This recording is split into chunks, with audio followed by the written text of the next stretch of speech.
Did you know that Gustav Klimt's Hygeia is actually part of a much larger painting? It should have been Klimt's crowning glory. However, the painting caused such outrage that professors wanted it banned and the government debated its decency. Today, you'll discover what the painting is actually about, why it caused such an uproar, and the tragic end to this beautiful masterpiece. Our tale begins in Vienna at the turn of the 20th century, a city of elegance, science, and exploding creativity. At its centre is Gustav Klimt, a brilliant artist with a rebel's heart. Klimt started his career painting classical murals and ceilings for the glory of the Austro-Hungarian Empire, gaining fame and prestige.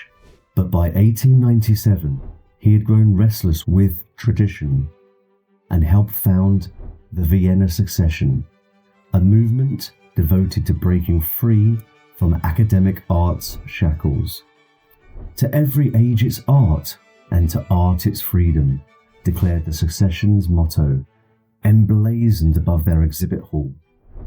Klimt, as its first president, embraced this creed.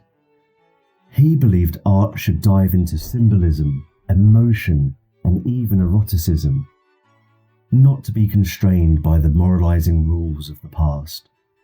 It was around this time that Klimt received an ambitious commission from the University of Vienna, a project that seemed like a pinnacle of any artist's career.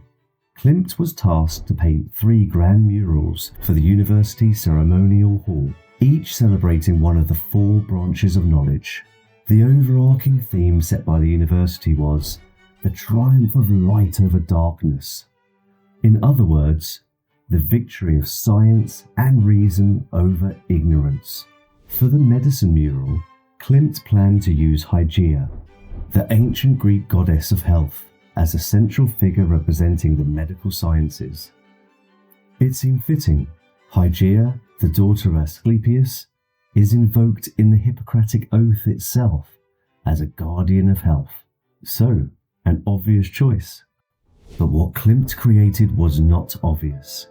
The colossal canvas stood nearly 4 meters tall, teeming with figures, as if an entire human drama was unfolding on the wall. At the very forefront stands Hygeia. She is the only figure who meets your eye directly. Draped in a robe of deep red, adorned with gold patterns, Klimt's signature decorative touch, Hygeia radiates an almost hypnotic presence. Her face is young and confident, framed by dark hair and more gold. In her hands, she holds a chalice, and coiled around her forehand is a sinuous snake, the Asclepian serpent, an ancient symbol of healing which drinks from the bowl she offers. This isn't a demure healer gently tending the sick. This is a priestess of medicine. She gazes out at us with an unflinching, even challenging look.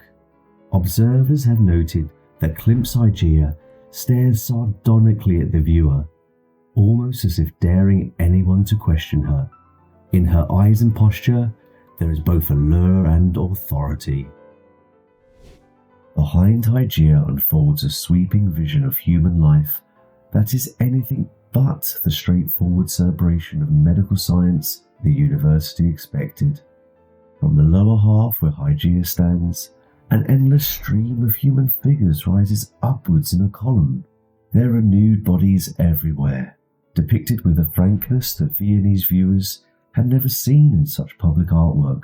An elderly woman with grey hair slumps in sorrow. A heavily pregnant mother-to-be cradles her belly. Newborn infants, youths, and the sick appear to be intertwined in this river of life. If you look closely, as Klimt surely intended his audience to, you even spot dark, ominous figures lurking among them. Personifications of death and disease are intertwined in the flow of humanity. The whole scene has a haunting, otherworldly quality. It's the human condition laid bare, from birth to old age, with all the suffering that fate entails. And if you love Klimt's rebellious take on Hygeia, You can get this piece and hundreds of others from our store, artloveart.com. So, what does it all mean? Klimt was never one to provide simple one-note allegories.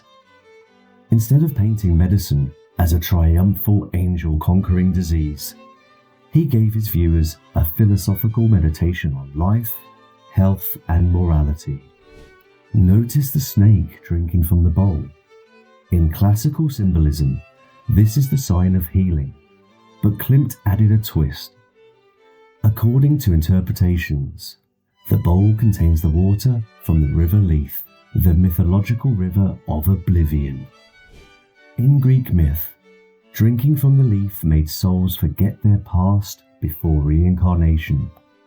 So here is Hygeia, offering the serpent, and symbolically humanity, not a cure for morality, but perhaps the comfort of forgetfulness. Such a radical vision was bound to spark fury, and it did, in spectacular fashion. When Klimt's faculty paintings were first displayed to the public, the reaction was explosive. The conservative press and professors rained down condemnation. They branded Klimt's work immoral, pornographic, and utterly inappropriate for the dignified institution of learning.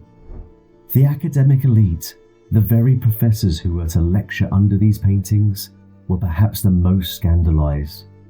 Dozens of University of Vienna professors signed a petition to stop Klimt's artwork from ever being installed on the campus. They felt insulted, even humiliated, that medicine portrayed their field not as a proud savior of humanity, but as a powerless witness to suffering. It's as if Klimt is saying, medicine can soothe pain, maybe help us forget suffering for a time, but it cannot stop death from eventually drinking from our cup. A provocative message indeed, especially on a university wall meant to praise scientific progress. The controversy quickly moved from the galleries to the halls of government. Klimt's medicine caused such an uproar at its Secession show that politicians weighed in. Conservative members of parliament even raised questions in the Austrian Assembly, attacking the Ministry of Education for what they saw as depraved art. And what about Klimt himself during this firestorm? Far from apologizing, Gustav Klimt stood his ground. He was the founder of the Secession. Artistic freedom was his battlefield. Rather than alter his vision to appease the critics, Klimt chose a path of defiance. He famously stated, "I refuse to submit to any censorship by the ministry." And indeed he never did. By 1905, frustrated and disgusted with the endless attacks, Klimt made a dramatic move. He withdrew from the university commission entirely, even returning the money he had been paid. In effect, Klimt bought back his own paintings from the estate. Supportive patrons in Vienna, like the art-loving Lederer family, helped purchase the 3 faculty paintings from him. Klimt would later vow never to make a public commission again, a promise he kept. In a tragic twist of fate, the Hygeia painting met an untimely end that only adds to its mystique. With the rise of the Nazi regime in World War II, many of Klimt's priceless artworks, including the faculty paintings, were confiscated by the Nazis. The paintings were moved to Schloss Immendorf, a castle in Austria, for storage during the war. It was there, in May 1945, as Nazi SS troops retreated from the advancing Allied forces, that a devastating act took place. The Nazi SS troops set fire to the castle, preferring to destroy the art rather than let it be captured by the Soviets. In the inferno, Klimt's Hygeia, along with many other treasured artworks, were utterly destroyed. Gustav Klimt's Hygeia may have perished in fire, but her story continues to mesmerize and inspire. In the end, Hygeia stands as a powerful symbol of an artist's defiance against censorship and the courage to present a bold vision against all expectations. Klimt's refusal to compromise, even at the cost of scandal and career upheaval, paved the way for greater artistic freedom in the 20th century. So what do you think? Was Klimt's Hygeia a masterpiece ahead of its time? A visionary depiction of truths that society in 1900 simply wasn't ready to face? Or did Klimt deliberately push the envelope too far, courting scandal to make a point? Was he a genius or an agent provocateur? Or perhaps both? Let us know in the comments your interpretation of this amazing artwork. And if you love art as much as we love art, you'll love this next one. Go watch it now. I'll see you there.